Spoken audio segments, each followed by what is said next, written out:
Commander Jeep drivers blocked the road near Baralutma Bridge on Kamalpur-Ambasa road from Saturday morning. A case was filed at Kamalpur police station after reporting the incident. The road blockade was lifted on the promise of arresting the accused.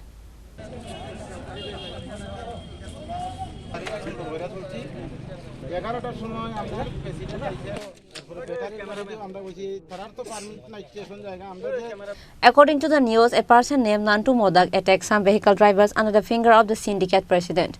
In the meantime, Nantu Modak, Anup Ghosh again attacked drivers Saurabh Bhattacharya and Sukumar Shabdakar at Kamalpur Hospital, Chomani on Friday night. A case was filed at Kamalpur police station after reporting the incident.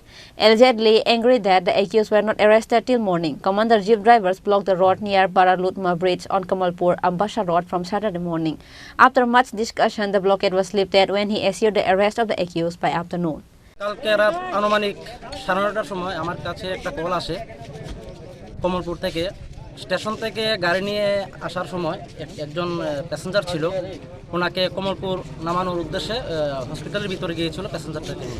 তখন নান্টু মোদক, অনুপ ঘোষ, সুদীপ ঘোষের দুষ্কৃতী বাহিনী ওরা জড়ো হয়ে সুকুমার শব্দকর, সৌরভ ভট্টাচার্য ওদের উপরে আক্রমণ চালায়।